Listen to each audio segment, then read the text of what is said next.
Glórias a Deus, né? Ó Pai amado, apresento a Ti a vida do pastor Jailson nesta noite. Que o Senhor venha, ó Pai, trazendo a ele a Tua palavra, o Teu querer, a Tua vontade, ao qual o Senhor já tem trazido sobre a vida dele, Senhor. Fala com ele, Senhor, e nos dê aquela palavra que temos esperando por Ti nessa noite. Abençoa, Pai, e seja feita a Tua vontade em nome de Jesus. Cumprimentos, irmãos, capazes do Senhor, amém? Motivo de muita alegria nessa noite, poder estar aqui junto com os irmãos na casa do Senhor, né?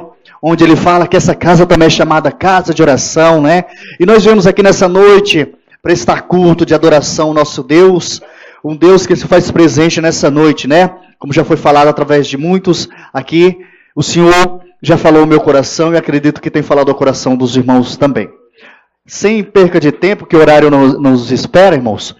Lucas, Evangelho de Lucas, capítulo de número 15. Aleluia. O Evangelho do Dr. Lucas, capítulo de número 15, versículo de número 1 ao 10. É uma parábola muito conhecida, né? Parábola das ovelhas e das dracmas perdidas, né? Aleluia. Aleluia. Diz assim a palavra do Senhor. E chegaram-se a ele todos, os publicanos e pecadores, para o ouvir. E os fariseus e os escribas murmuraram, dizendo: Este recebe pecadores e come com eles. E ele lhes propôs esta parábola, dizendo: Que homem dentre vós, tendo 100 ovelhas, e perdendo uma delas, não deixa no deserto as 99, e não vai após a perdida até que venha achá-la? E achando-a, põe sobre os seus ombros, gostoso, e chegando a casa, convoca os amigos e vizinhos, dizendo-lhes: Alegrai-vos comigo, porque já achei a minha ovelha perdida. Digo-vos que assim haverá alegria no céu por um pecador que se arrepende, mais do que por 99 justos que não necessitam de arrependimento. Ou qual a mulher que, tendo 10 dracmas, se perder uma dracma, não acender a candeia e vai à casa, e busca com diligência até achar? E achando-a, convoca as amigas e vizinhas, dizendo: Alegrai-vos comigo, porque já achei a dracma perdida. Assim vos digo que há alegria diante dos anjos de Deus por um pecador que se arrepende. Amém, irmãos? Até aí. Feche seus olhos, curva a sua cabeça nesse momento. Eu vou estar orando. Deus de poder e glória, eu apresento diante do teu altar nessa noite, papai. Em nome de Jesus, vai nos dando graça, vai nos dando vitória através da tua palavra, Senhor. É em nome de Jesus, nessa noite que eu te peço. Coloca os anjos, papai, na entrada do teu templo, guardando as nossas vidas, Senhor. Repreenda todo o roubo da palavra, toda seta lançada contra as nossas vidas, Senhor. E por isso eu te louvo e te agradeço, papai, em nome de Jesus. Amém, irmãos? Pode sentar um pouquinho? Aleluia, Deus é fiel. Né? Então, irmãos, Jesus estava ali, eu acredito que em uma reunião ou na sinagoga, conversando com aqueles varões, e de repente se achegaram, né? Jesus fala que onde ele estava, os seus discípulos estavam por ali, né? Aprendendo um pouquinho com o mestre, e se achegaram, a Bíblia fala que se achegaram todos os publicanos e pecadores. Ou seja, meu irmão, os publicanos, entre aspas, eram os santos, e o resto eram os pecadores, né? Os judeus chegaram ali e cercaram o nosso mestre, né? Junto com os pecadores, vieram ouvir a palavra de Deus, porque Deus tem palavra de salvação, não só para aqueles que necessitam, né? Mas aqueles que vão ser salvos também na honra e glória do Senhor. Aleluia. E diz assim no verso de número 2: E os fariseus e os escribas murmuraram, dizendo: Recebe pecadores e come com ele. Outro grupo. Aí tem 4 tipos de pessoa, meu irmão. 4 tipos de pessoa. O pecador, que era a grande multidão, porque a Bíblia fala que Jesus veio para os pecadores, né? Quem que é pecador aqui? Levante a sua mão para me ver. Aleluia. Eu também me encaixo nesse grupo, irmão. Eu sou pecador, eu sou falho. Mas o Senhor é que nos dá a graça, que nos alimenta com a sua palavra, que nos alimenta com o seu Espírito Santo. Né? E ali tinha os pecadores, tinha o grupo dos publicanos, tinha o grupo dos fariseus e o grupo dos escribas. Porque é como nos nossos tempos de hoje. Nós podemos ver que tem Assembleia de Deus, né? Congregação, enfim, várias denominações, né? E eles, cada um desses grupos se achavam entre aspas, os santos, os escolhidos, né? São os melhores, são os bambambãs, né? Mas a Bíblia fala, irmãos, que Jesus veio para os que necessitam de uma cura, para os doentes e não para os sãos, né? Então nosso Senhor Jesus já sabia que ia ter esse tipo de pessoas lá. Os escribas, meus irmãos, eram aquelas pessoas que escreviam a Bíblia, escreviam as passagens bíblicas, né? Os pergaminhos. Chegava uma pessoa importante, o doutor Maurício, por exemplo, e falava: "Ô, escriba Helder, faz uma cópia de Isaías, capítulo de número 43 para mim." "Pois não, meu querido. Ainda hoje, antes de terminar o pôr do sol, estarei entregando para você essa cópia." E aí, ele ia nos seus aposentos, né? No seu... Como é que chama aquela mesa lá? Escrivania, né? Que na minha terra chama birô. Escrivania, isso. Pega na sua escrivania ali e começava a escrever. Eu acredito que não tinha muito papel naquela época, era em couro mesmo, couro de animal. Ele começava a escrever com tinta, né? E sua pena de ganso ou sei lá, outro tipo de animal. E ele começava a escrever. Então esse cara fazia o papel dos escribas. Por eles escrever tantas cartas, tantos evangelhos, eram pessoas que se achavam também importantes, santos, diante da massa, da grande sociedade, que era o povo judeu. Porque o povo judeu é um povo abençoado. Porque o nosso Senhor, o nosso Deus, quando chamou Abraão, falou que ele faria dele uma grande nação e pai de multidões, né? E assim foi cumprida as promessas sobre a vida daqueles homens. Aí Deus, que é através do nosso Senhor Jesus Cristo, pergunta, né? Vendo ele falando, tá vendo? Come com publicano, tá vendo? Come com pecador também. As pessoas não falavam alto, por quê, irmãos? Porque imagino eu que grande era aquela luz daquele homem, né? Aquela aurora, aquela coisa mais linda onde o Senhor Jesus estava, até a tristeza saltava de alegria, né? E naquela sala onde eles estavam, eu acredito que o sorriso de Jesus, né, mostrava todos os seus 32 dentes, coisa mais linda, né? Eu fico imaginando, irmãos, Deus me dá visões, eu fico imaginando o nosso Senhor Jesus sorrindo, né? E vendo que aquela conversa paralela não estava edificando em nada a vida daquele povo. E ele pergunta, quem de vós, tendo 100 ovelhas e perdendo uma delas, não deixa no deserto as 99 e não vai após a perdida até que venha achá-la? Né? Aí eu fico imaginando que ficou aquele silêncio, né? Naquela sala, naquela sinagoga, ficou aquele silêncio, as pessoas baixaram as suas cabeças. Deus me mostra desse jeito, irmão. Deus mostra desse jeito. As pessoas curvaram as suas cabeças e começaram a pensar, o que eu faria? Porque o nosso Deus, ele é sábio. Uma palavra só, ele fala com 1.000, com 3.000, com 5.000. Apenas uma palavra. Porque a palavra do Senhor se renova a cada manhã. Porque o nosso escritor, o escritor da Bíblia, é o Espírito Santo de Deus. E ele está vivo.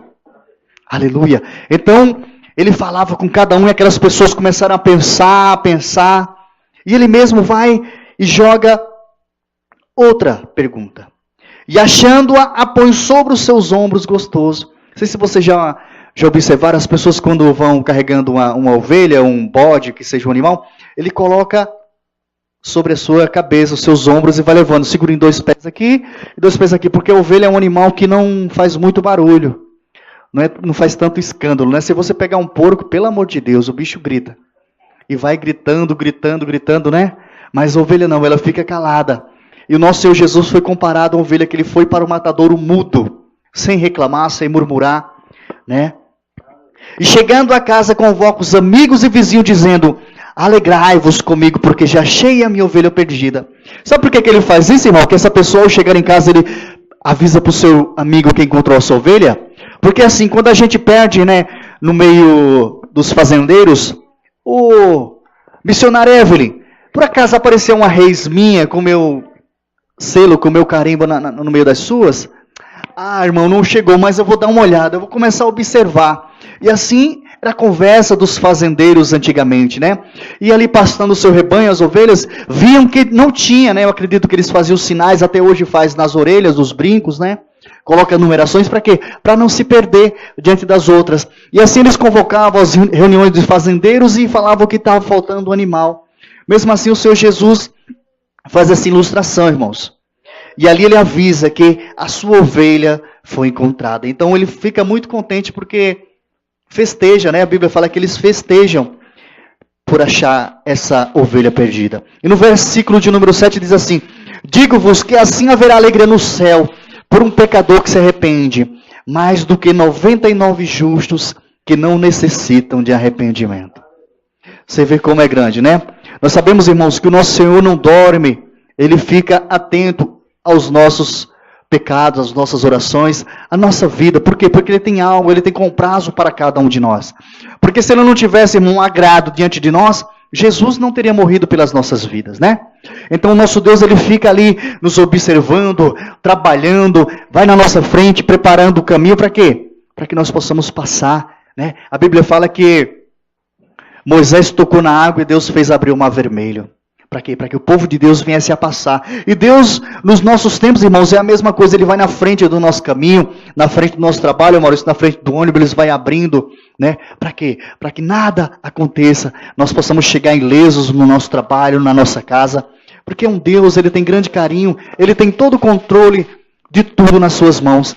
E a Bíblia fala que Ele trabalha, irmão, em favor daqueles que temem, daqueles que Ele amam. Então nós somos servos de um Deus vivo e presente, que vela pelas nossas vidas de dia e de noite. Aí fala e dá outra interpretação, faz outra parábola da mulher, que tendo 10 dracmas, se perder um dracma, não acende a candeia, vai à casa e busca com diligência até achar? Vou dar um exemplo, acredito que aqui a maioria, todo mundo pega ônibus, né? Muitas vezes você vai com as moedinhas do ônibus, você derruba uma moeda, você procura, irmão. Pode ser 10 centavos, de 5 centavos. Você procura. Sabe por que você procura? Porque o dinheiro é seu, você não quer perder nada. Mas mesmo assim, Regina, um exemplo que eu vou te dar. Muitas vezes você, acho que a passagem aqui é R$3. Você está com 3 moedinhas de R$3. Você aproveita e paga. Só que você derruba uma. E vamos supor que você não tenha uma outra para substituir. E aí? Então você vai ser obrigado a procurar. Então Deus, o nosso Senhor Jesus está dando a ilustração aqui que a pessoa acende a candeia. Se for de noite, ele acende e procura aquela dracma. Por quê? Porque era difícil as coisas naquela época. O dinheiro não era fácil, irmãos. Eram coisas difíceis de se conseguir naquela época. Você tinha que plantar alguma coisa para quê? Para ir na cidade, no povoado, na aldeia, apresentar e falar: você quer comprar alguma das minhas reis, das minhas ovelhas? Que eu preciso comprar algo, né? Me faltou, por exemplo, a lentilha, o feijão, sei lá, o arroz. Então você vendia aquele algo e comprava com a sua dracma, que era a moeda daquela época, aquilo que lhe faltava, né? Ele dá essa interpretação. E achando-vos convoca as amigas e vizinhos, dizendo: alegrai-vos comigo, porque já achei a dracma perdida. E quando alguém perde um dinheiro, irmãos, não sei porquê, a pessoa começa a falar: acabei de perder uma quantia aqui. Ele fica procurando assim, você vê alguém assim, olhando assim, ó, que ele perdeu o dinheiro, ele está com medo de falar e a gente achar. Aí fica olhando pelo chão, porque já aconteceu comigo. Eu, quando criança, com 8 anos de idade, eu achei um pacote, um bolo de dinheiro assim, ó. Um bolo de dinheiro que a recompensa que esse homem me deu para minha mãe, eu não sabia, irmãos, que era dinheiro, eu ficava brincando com aquilo. Eu achei aquele bolo de dinheiro, porque naquele tempo era fácil, as pessoas não guardavam dinheiro em banco. Era no seu bolso, era dia de feira na minha cidade. Tinha feira ali, e aquele homem perdeu aquele maço de dinheiro.